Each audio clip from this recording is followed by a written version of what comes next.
In this video, we'll be taking a look at the various WordPress settings that you need to be aware of when you're dealing with your first installation of WordPress. In order to access the settings section of your WordPress installation, simply go to the left-hand navigation, find the settings, and click the little arrow to expand them down. Let's start off first with the general settings. Once I access the general settings, you're going to notice that I have several bits of information like my site title, my tagline, my WordPress address, my site address, my email address, and then various other components that I have the ability to change. Let's talk about a few of the key differences here. The site title. This is the actual title of your blog, so that if you're ever creating a theme or you're using the title aspect in any way, this is what's going to be displayed. For instance, mine is called WordPress 101. Therefore, the link at the top of my home screen here says WordPress 101, and that's the visit site link that I can use to get back to my site at any time. If I were to change this name, that name at the top would automatically update. So let's go ahead and change this now. So I'm going to add a little something to it here. And for my tagline, I'll go ahead and update that as well. I'm not actually using it anywhere right now, but I can go ahead and change it.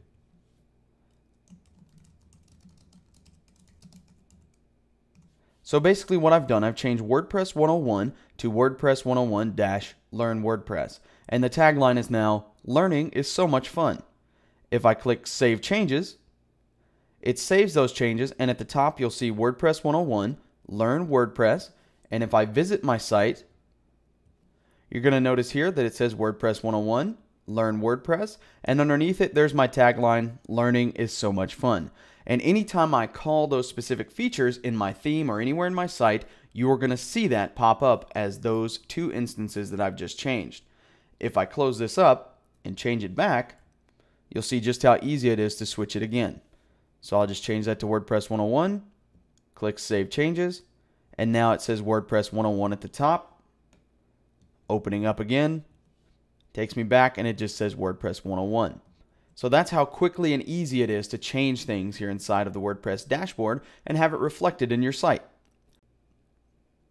Now let's discuss some of the other options that you have down here. Membership. This means that you allow people to register for your site, become users of your site. This is a great way to kind of track people if you want to see exactly who's coming to your blog and so forth. So if you want to allow them to register for your blog, you can. Or if you happen to be running a membership type site, you would probably want to turn that on as well. The new user default role. This means when someone registers for your site, what capabilities will they have when viewing and working with your site? Most likely you're going to want them to be a subscriber. You wouldn't want to give them administrative rights over your site or editorial rights either. However, you may want to open up certain areas of your site to different authors. Let's say if you're running a big time blog that requires you to have multiple people. So you may have a registration form or something set up and your default role be set to author or contributor. That's totally up to you. But for safety's sake, let's just leave that on subscriber for now. Now you can also change your time zone if you wish. You can access your time zone by clicking right on that little arrow and then scrolling through to find the exact time zone that you're looking for. There are a ton in here, so you might want to be careful when picking this one to make sure you get the right one. I can just simply click away from it to automatically close it up. I can also change the date and time format as well and specify what day my week starts on. Once I've set up all of these options, all I have to do is click Save Settings and my settings will be saved. Now let's take a look at the writing settings. Inside the writing settings, these are all options that pertain to creating posts inside of WordPress, posts or pages. And so in this case, it's going to ask me the size of the post box. Right now it gives me 20 lines, and that's actually kind of small. So let's say that I wanted to expand that a little bit. I could simply change that to 25 lines, 30 lines, 50 lines, whatever makes you feel more comfortable when crafting your posts or pages. That's what I would change that to. And this is just going to be some trial and error till you find what works for you. Formatting options. Does WordPress automatically convert emoticons to graphics? Basically that means if you do a little text smiley face, WordPress will automatically create a little graphic smiley face for you instead of that little emoticon. If you want that turned on, leave it checked. If you want it turned off, uncheck the box.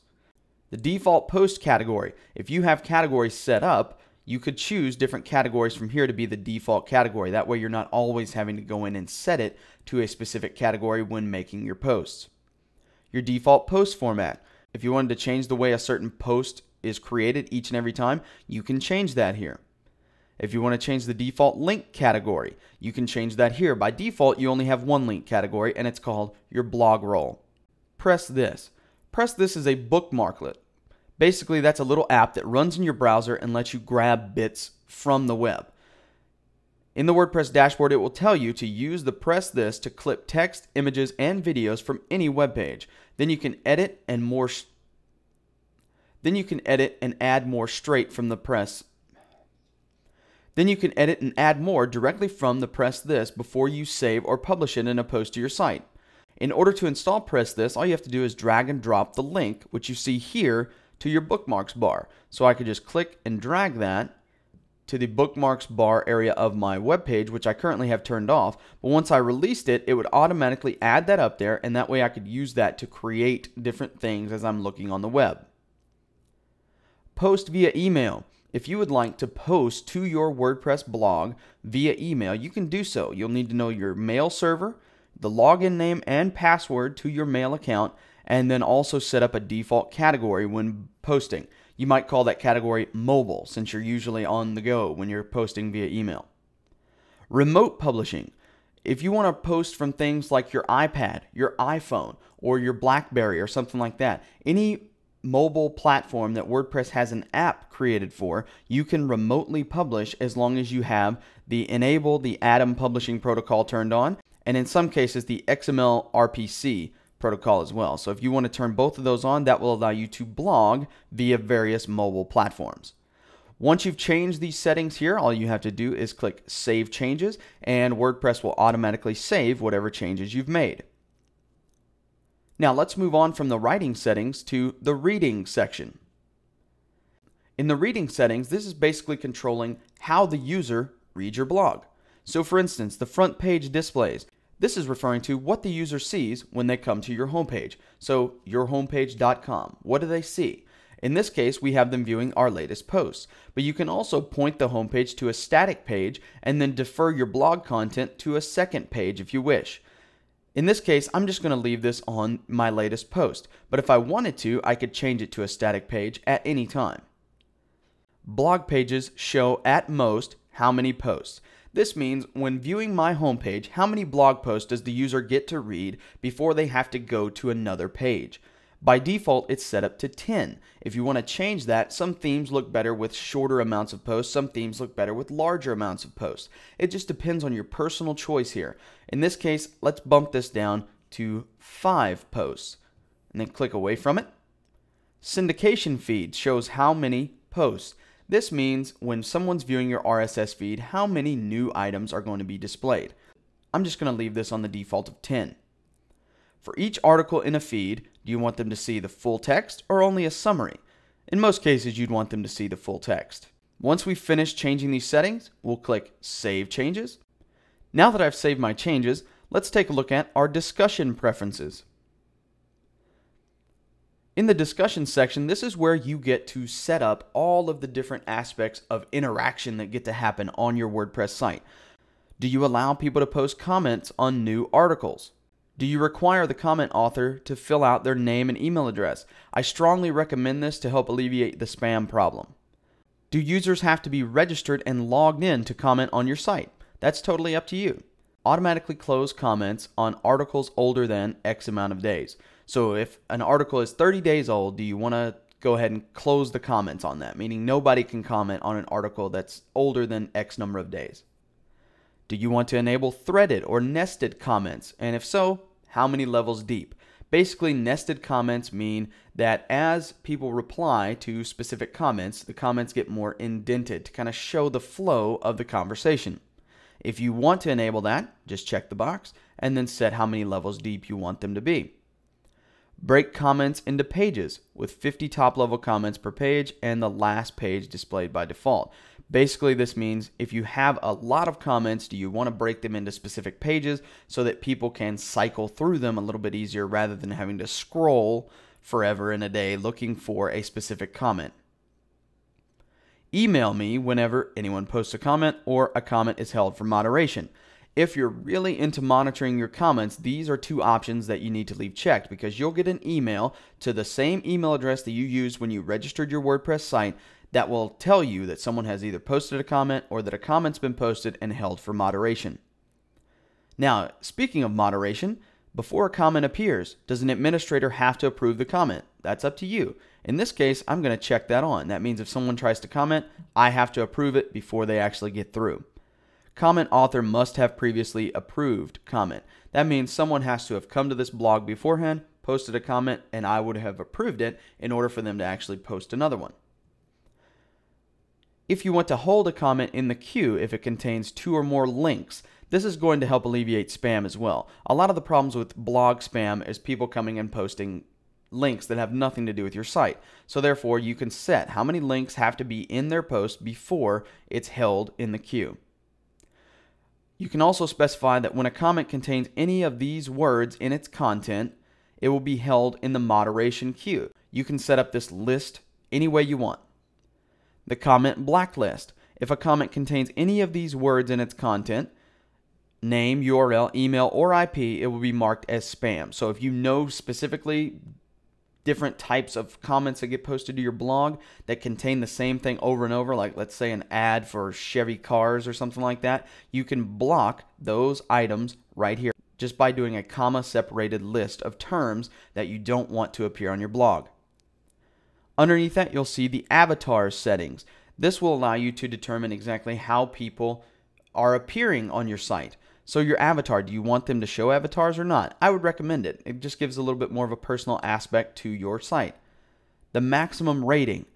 My suggestion would be to keep this G, suitable for all users. However, you can do PG, R, and even X if you wish. The default avatar. Do you use the little mystery man, gravatar, logo, or identicon, or so forth? Basically what this is asking is, if someone doesn't have a gravatar or an avatar that's associated with their email address, what do you want WordPress to use to display for that user? In most cases, I just use the mystery man because it's a lot easier and more simple, and it goes along with most themes. Once we finish setting up these settings, simply click Save Changes. Those settings are saved, and you can continue working. Now let's move on to the media settings.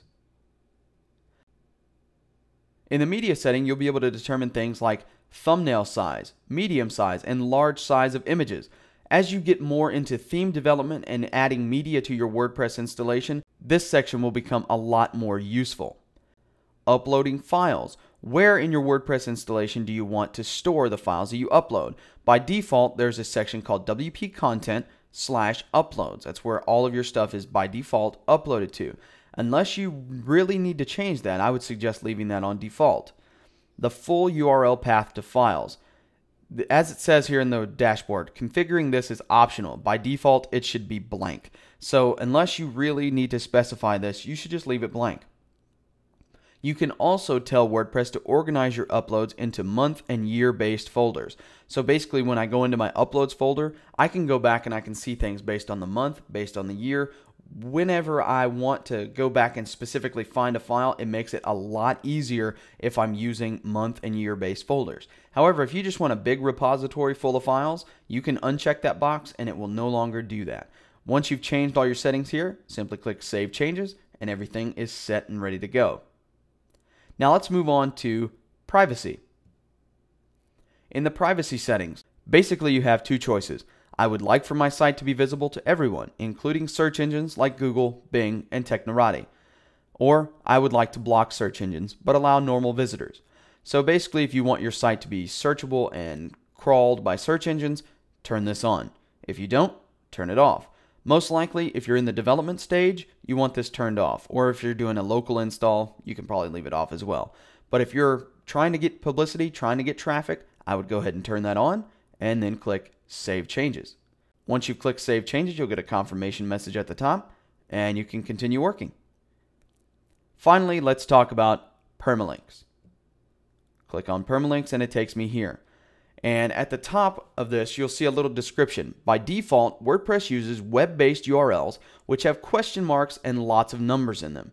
However, WordPress offers you the ability to create a custom URL structure for your permalinks and archives. This can improve the aesthetics, usability, and forward compatibility of your links. A number of tags are available, and here are some examples to get you started. So basically, this is what your links are going to look like when you link to posts or pages inside of WordPress. By default, you're going to see something like this. So here's the address of my WordPress site, and then /P equals 123. Or I could do day and name, which would then give me the year, month, and day of the post, as well as the post title. I can do month and name, which only gives me the year and the month, and the post title. Or I can do numeric, which just gives me an archive / whatever the number of the post is. Or you can also determine your own custom structure.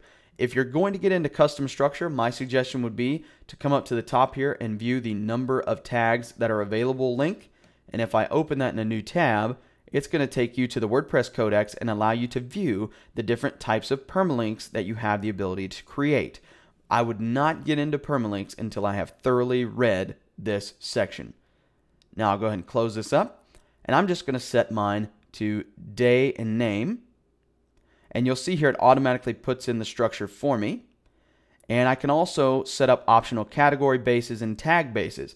By default in WordPress, WordPress would suggest that you call categories categories and tags tags. But let's say you want to call categories topics. You can call them topics here. Or if you want to call tags keywords, you can call them keywords here. And once you've entered in those terms, click Save Changes, and it will automatically save that as a part of your WordPress install.